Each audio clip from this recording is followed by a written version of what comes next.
Hey, I'm Chris Alexander. I'm the editor-in-chief of Fangoria magazine, and I'm proud to be sitting here today in the East End of Toronto at the oldest theater in Toronto, actually, known as the Projection Booth today, bookended by two pieces of Canadian horror history. That's right. To my right, Mr. Art Hindle, star of such films as Invasion of the Body Snatchers, Black Christmas, and the film we're here to talk about today, The Brood. To my left, one of the great unsung child actors, really, Cindy Hinds, the long-lost Cindy Hinds, who played this man's daughter in David Cronenberg's 1979 masterpiece, The Brood. Daddy? Oh, Candy. What's the matter, sweetheart? Why aren't you sleeping? I had a bad dream. Here we have two alumni of The Brood, father and daughter, who were at different points in their own professional lives and personal lives. But for an actor, a young actor at the time, who was already established, suddenly in a movie with two of the big, I guess two of their generation, the biggest British actors of their time, Samantha Agar and Oliver Reed. Were you, I would say nervous is not the word, but was it daunting a little bit to come face to face with a presence like Reed? No.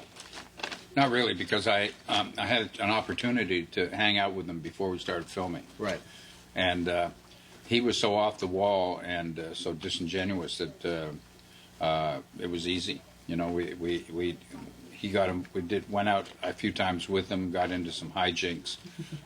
He got into his own hijinks before I even got there. You know, He's legendary for his hijinks. He was arrested because he made a bet with somebody that he could walk from a bar on Yorkville over to the old Park Plaza, which is the corner of Avenue Road and Bloor. Yeah.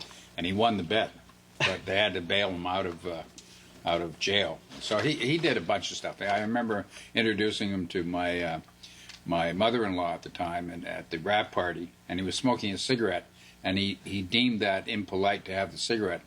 So he was standing, he didn't know where to put it, so he finally just put it out on his tongue and then ate it. Were you there for that? Yeah, I remember the rap party. He stole, the crew had got my mom a nice bottle of cognac or something like that. And we went, after the party, went back to get it, and it was missing. So she asked, and somebody went, "Oh, no, Oliver took that up to his room." He drank the whole thing. Well, he used to like cognac or whatever near the end of the day. You had to get him finished by the end of the day. And probably, we were talking about how he was protesting. Mm-hmm. We were working late on that scene where they were attacking you in the bunkhouse. And he kind of went back to his dressing room in protest. Yeah. Well, he also probably went back to have a couple of nips too. Yeah. And thought, well, I can go back and get the nips and protest at the same time.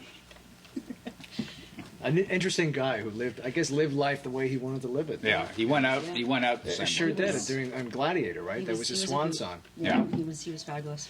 What about Samantha? Believe it or not, I didn't meet her until the rap party. Is that right? Yeah. Never, there are no scenes with your mom in that movie at all. Didn't meet her. Didn't work with her. No, not at all. I think she was. She was really very distant, very cool. We didn't really talk much. It was hard to. I'm pretty gregarious on a set, and we didn't really talk. Or, I have a feeling that she didn't know what she was into. Mm-hmm. Suddenly, she must have. At what point did she realize when they were applying a giant umbilical cord and fetus? Yeah, I think that at that point she said, maybe I should have read the script. Yeah.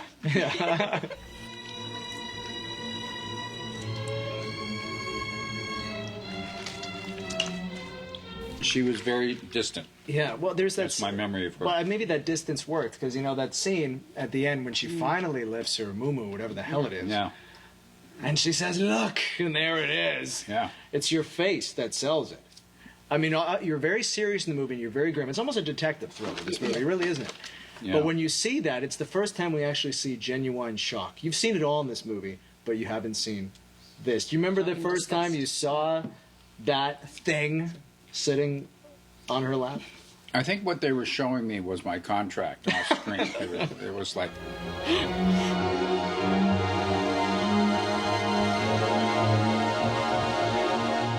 Had you worked with children up to this point? Well, at that point, I had four children, so I was really comfortable around children. And as my wife said to me the other day, she was lamenting. She says, "Oh, I wish I was 20 again." She said about herself, and then she turned and looked at me and said, "And I wish you'd made 20." So, a lot of people have said that I'm like a big kid. So, in particular, my kids have said that. So, Yeah, we had a lot of fun. so when Cindy and I know that was kind of my prerogative at that time, or my need was to make sure Cindy was having fun off screen. Right. Were you having fun on screen? You had a good time too making this thing? Kind of. Yes and no. It was a strange point in your career. Wasn't Yeah, it was. Well, what would happen? I had come up. My girlfriend was doing a movie at that time, something out at Kleinberg Studios with George McCowan, who directed Face Off. Right. And I was in town, and then Face Off, we should mention the 1971 Canadian hockey film, not the 90s film with John Travolta and Nicolas Cage. Right. Okay. Just so we know, we're just timing it here. I was back in town from Los Angeles. I had done an Invasion of the Body Snatchers the year before in San Francisco, so I was feeling pretty hot. But I was in town, and somebody said, "This guy wants to meet you." And actually, the first thing he said to me was, "Are you really Lang Hindle's brother?" Because Lang Hindle my brother was a famous motorcycle racer, and as you know, David Cronenberg is a speed freak for any vehicle that moves fast. So. I guess I got the part through nepotism. But, he asked me to read the script, and I did, and I said, "What are you doing here?" Anyway, I was going to be in town, so I thought I'll do it. And it was pretty tough because a lot of it was very depressing every day. And I said to David, I remember driving home one night from, I think, that stuff we were shooting up by Courtright. I said to him, Why do you do this stuff? Where does this idea come from? And he said he dreamt it because he and his wife were going through a divorce, and they were talking about who gets the kids. Right. Yeah. I mean, that's well documented. Absolutely. But I said, well, look, next time let's do a comedy. Yeah. Because he's a funny guy. He is a very funny guy, and you wouldn't know it from his first few films. I asked Art or asked David about that. You mentioned your brother, thinking there was a bit of nepotism in there, an ulterior motive, if you will. And he said no. He said Art was simply the best man for the job. That's it. Now we talked about Art, what stage of his career he was in, and how he got involved in this movie.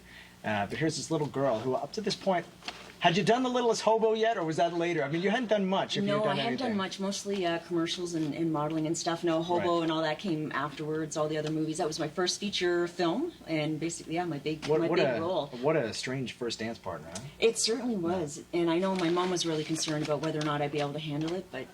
I don't know. Kids are resilient, and I've learned that just from my own kids, what they can put up with and get through. And I was just so excited to be there, but truthfully, I didn't know who any of these guys were, right? I was just a little kid. To me, it was just fun. There's lights on you, you're the center of attention, you're having a great time. Do you remember the audition process, though? Were there other kids vying for the same role? There was, and then I had to go back, because I didn't obviously meet David the first go-around, and then I got called back in to read with him. Vague memories, right, of how it all went, but I just remember getting the call and screaming and jumping up and down and running around. Then it was like, okay, so what do I do now? I didn't know much of anything, just that I got this great movie role, and it was fabulous. And as a child performance, it was fabulous too. I still say one of the best, if not the best, in horror films, and in that context, one of the best child performances ever. That's because right. you keep that, and again, you're saying how much fun you had, and how hard it must have been with kids running around in jumpsuits with fake mallets bashing people on the head. Yes. To maintain that. To be so serious all the time. To maintain that.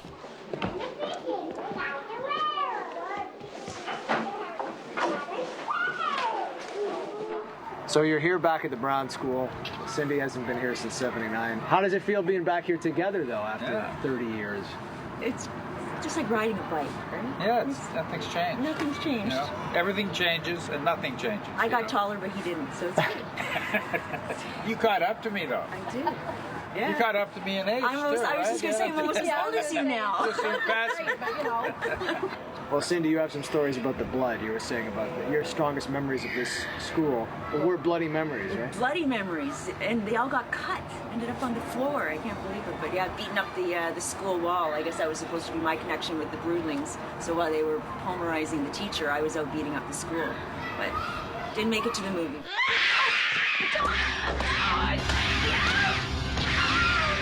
Were you on set during those bludgeonings?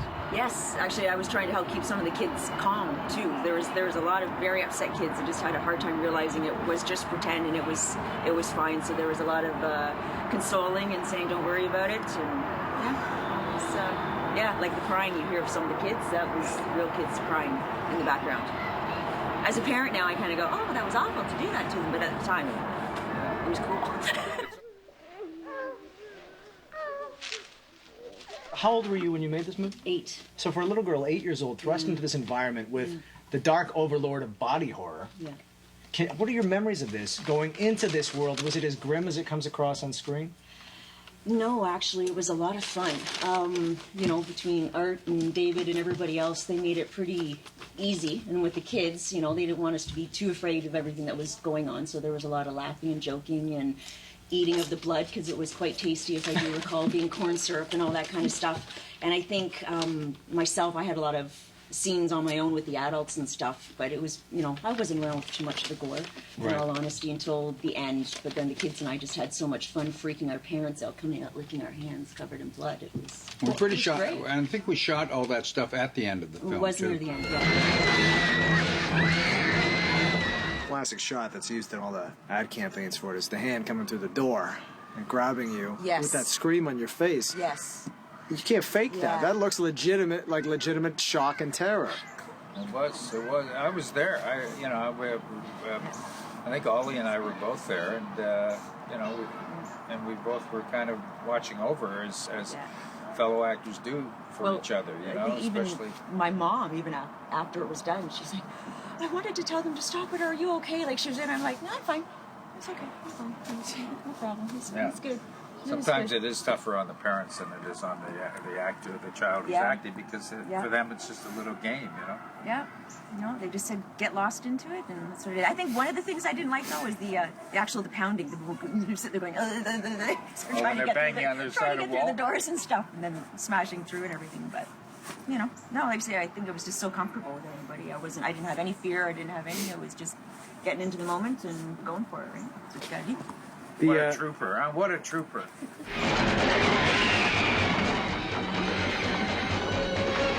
But reading through the script, of course, a lot of it didn't make sense to me, and I didn't understand a lot of the stuff, but just kind of went, yeah, okay, and, worked on more of my parts. I think that was a big problem I had, though. I'd be in the scene, and I'd keep mouthing everything, right?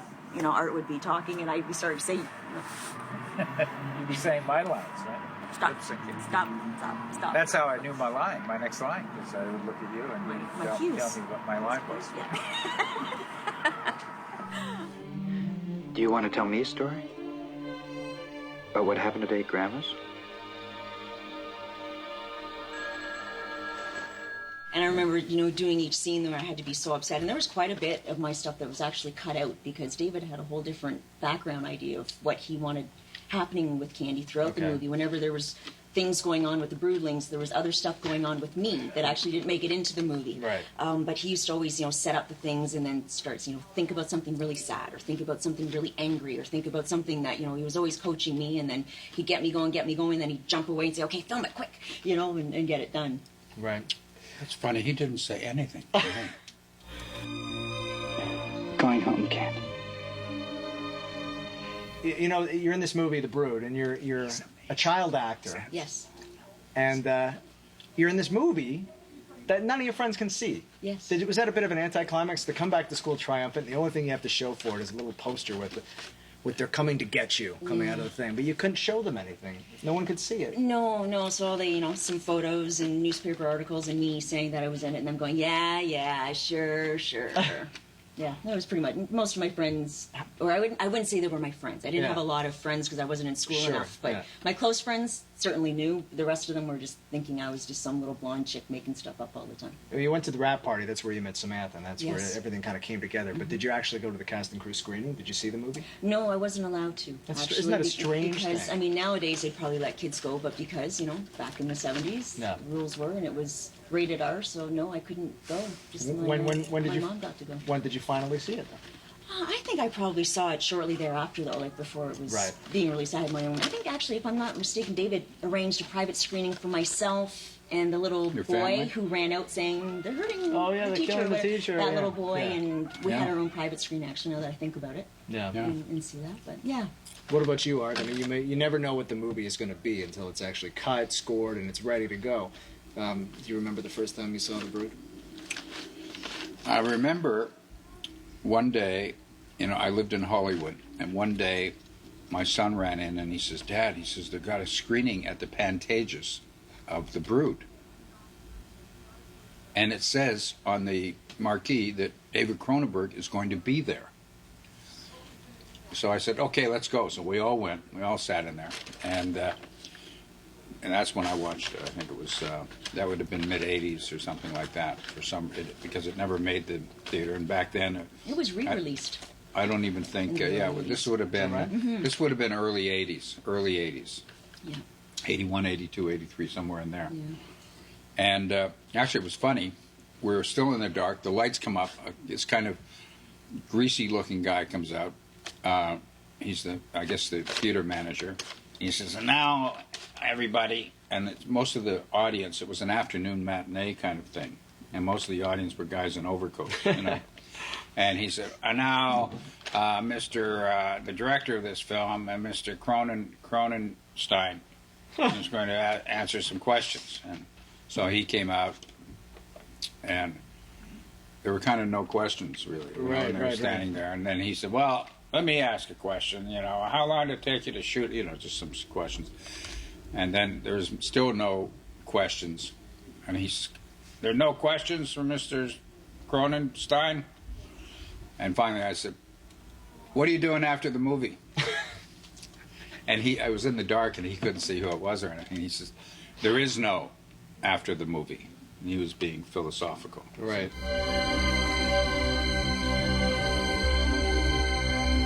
Now, you starred in The Brood wasn't your only horror story. We talked. You were in The Dead Zone, not a horror film. I did a few, not a horror, But- per se. I also did Deadline. Deadline. Now, are you aware? When I was growing up, Deadline was a bit of a handshake called classic, and it still maintains a fan base to this day because it is just wall to wall. Have you seen it?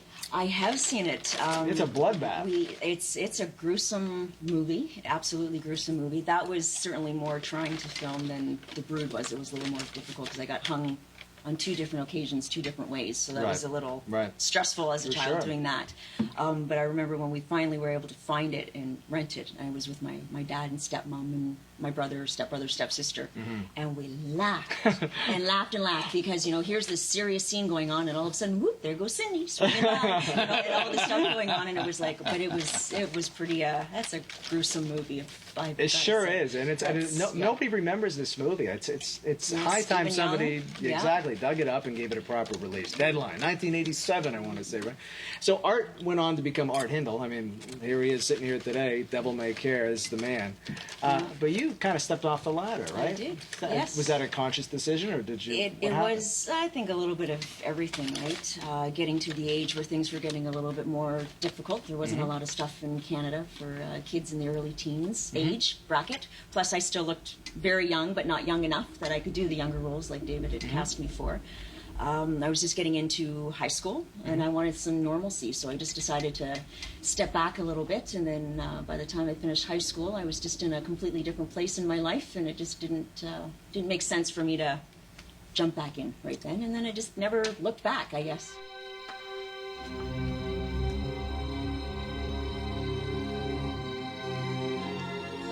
I have to really hand it to you, the young you, that you hung in there in the most difficult shoot and did 6 weeks of, well, for me, it was one of the toughest movies I've had to do.